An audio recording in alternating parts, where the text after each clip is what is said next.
கூட்டொப்பந்த முறைமை அமலுக்கு வந்த பிறகு ஒருபோதுமே இலங்கை ஆண்டு வந்த எந்த ஒரு அரசாங்கமும் தோட்ட தொழிலாளர் சம்பளம் தொடர்பாக நேரடியாக தலையீடு செய்யவே இல்லை. முதல் முறையாக சில தினங்களுக்கு முன்னாலே 1000 மில்லியன் ரூபாய், அதாவது 100 கோடி ரூபாய் திரைச்சேரியில் ஒதுக்கப்பட்டு தோட்ட முகாமைத்து நிறுவனங்களுக்கு கடனாக வழங்கப்பட்டு தோட்ட தொழிலாளர்களுக்கு 7 தொழிலாளர்கள் வழங்கப்படக்கூடிய அந்த 2500 ரூபாய் மாதாந்த நிவாரணத் தொகை தோட்ட தொழிலாளர்களுக்கும் இன்று முதல் வழங்கப்பட்டு கொண்டிருக்கின்றது.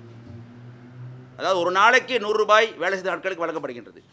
ஏற்கனவே சம்பள தொகையான நாள் சம்பளமான 620 ரூபாயுடன் 100 ரூபாய் சேர்த்த பொழுது 720 ரூபாயாக மாறியிருக்கின்றது.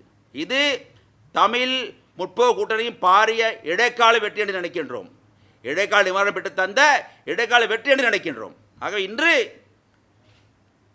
சம்பந்தமாக கூட்டொப்பந்தத்தை கையெழுத்திடக்கூடிய தகமை இருப்பதாக நினைத்துக் கொண்டிருக்கக்கூடிய சங்கங்களுக்கு ஒரு கருத்தை சொல்ல விரும்புகின்றோம். இதில் முதன்மையான ஒரு நபராக இருக்கின்றார் முன்னாள் அமைச்சர் ஆறுமுகம் தொண்டமான். இவர் கூட்டொப்பந்தம் சம்பந்தமாக பல கருத்துக்களை கூறிக்கொண்டிருக்கின்றார். கூட்டொப்பந்தம் காலாவதியானது கடந்த வருடம் மார்ச் மாதம் 31ஆம் தேதி. இன்றுடன் அது ஏறக்குறைய 16 மாதங்களை கடந்து விட்டது. இது 16 மாதங்களிலே ஆக 8 மாதங்களாவது நாட்டிலே இருக்கவில்லை. தலைமறைவாகி இருந்தார்.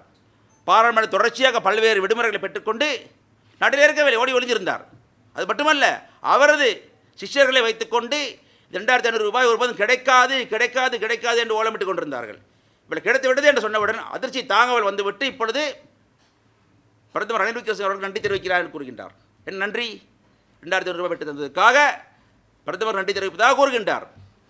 பிரதமர் ரணில் விக்ரமசிங்கே அவரது பிரதமர் அல்ல, எங்கள் பிரதமர், ஐக்கிய முன்னணியின் தலைவர் அவர்.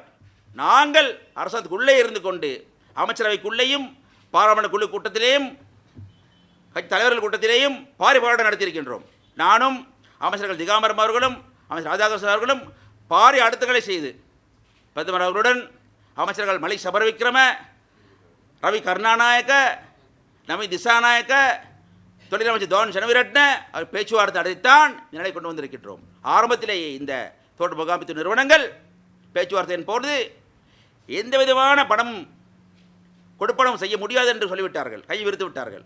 நஷ்டம் என்று சொன்னார்கள். நாங்கள் சொன்னோம், என் நஷ்டத்தை சொல்லி அதை தொழிலாளர்களை பங்கு போட அவர் சொல்லும் நீங்கள் கடந்த காலங்களிலே லாபம் சம்பாதித்த பொழுது செய்யவில்லை என்று சொன்னோம், பணமில்லை என்று சொன்னார்கள்.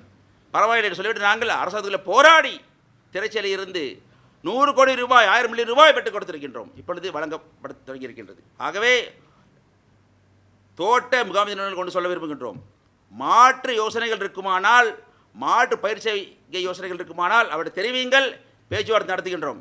எங்களது பாராளுமன்ற திலக்கரை அவர்களை நான் நியமித்திருக்கின்றோம், பேச்சுவார்த்தை நடத்தி கொண்டிருக்கின்றார் நான் நினைக்கின்றேன்.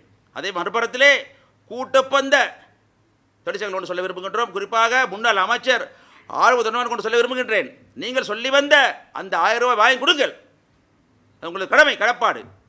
அது விட்டுவிட்டு எங்களை பார்த்து குறை சொல்ல முயற்சி செய்யாதீர்கள், தேவையற்ற விஷயம் என்று கூறி வைக்க விரும்புகின்றேன். காரணம், நாங்கள் சொன்னது செய்திருக்கின்றோம், நீங்கள் சொன்னதை செய்யுங்கள். ஆகவே இன்று நீங்கள் இதோ வருகிறது அதோ வருகிறது சொல்லிவிட்டு மக்களை ஏமாற்ற வேண்டாம். கடந்த காலங்களைப் போல காணாமல் போக வேண்டாம். இங்கே இருந்து பேச்சுவார்த்தை நடத்தி முடிவுமான பெற்றுக் கொடுங்கள், முடியாவிட்ட விட்டு ஒதுங்குங்கள் கூற விரும்புகின்றோம்.